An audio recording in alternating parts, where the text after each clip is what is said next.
Okay, I'm seeing the same problems on the website where people cannot get that first layer down right.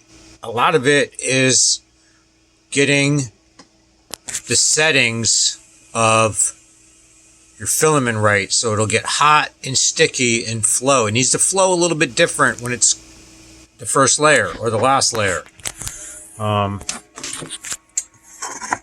This is a print I did with my good profile, and you see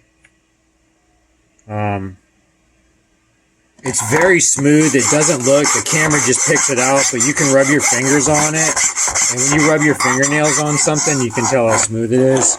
Like the yellow, that's really good. But then I come over here. So, alright. The way you get this first layer like this is some different settings. One is you want to have your filament extra hot.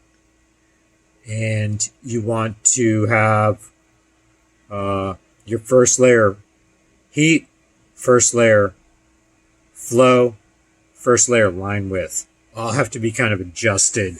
And your heat and flow will give you this nice flat surface. And you can pretty much see when that first layer goes down, do you have nice flow.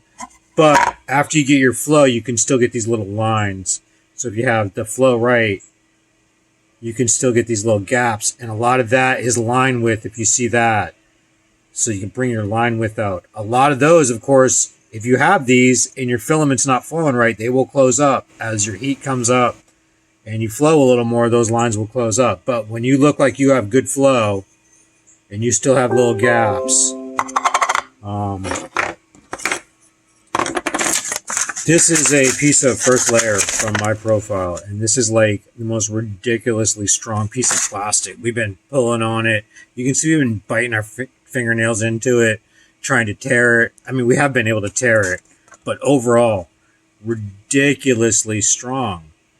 And that's just having that sticky, sloppy first layer. So yeah, this side's up against the bed. So how did we do this?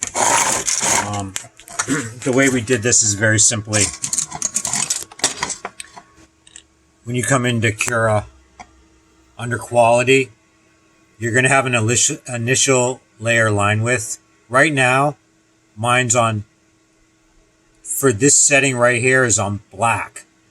Black, darker colors tend to require a little bit more than other colors. They seem to be a little thicker, the filament.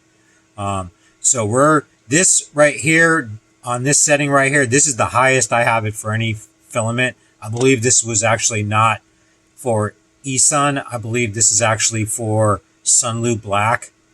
My highest setting is 127 on Sunlu Black, if I remember correctly. But this can be from 112 to 127. It's usually about 120.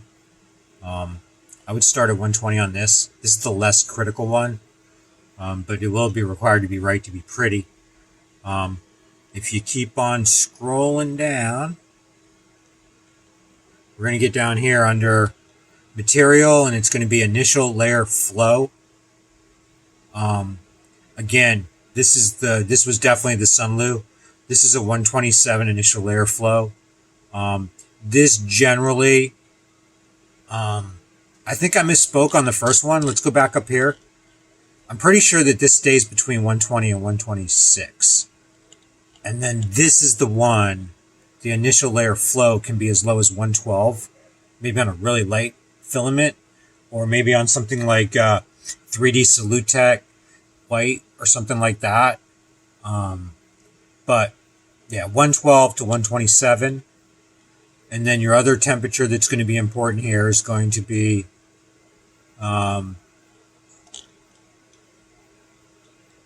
where am I at?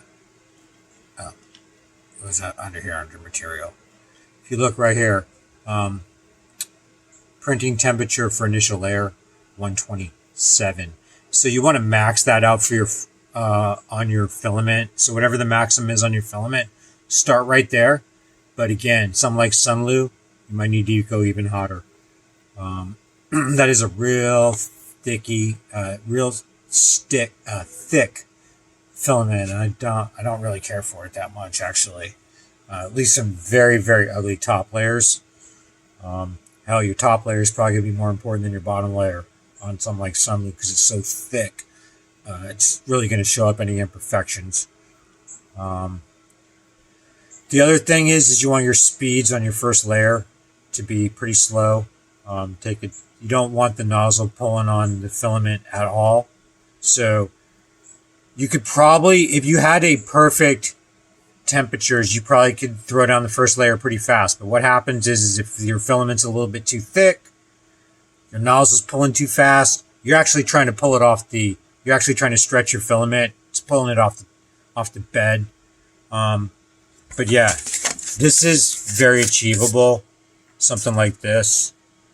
You just need those few settings right there. And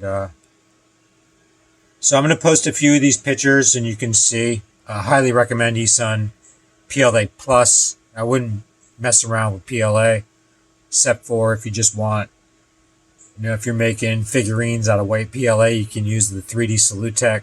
It's like $15.99 a roll. That's good PLA, but anything else, go ahead and look for some PLA Plus. All right, everybody. Like I said, I just made this video, so I can put it with the profile. If anybody has any questions, hit me up. Later.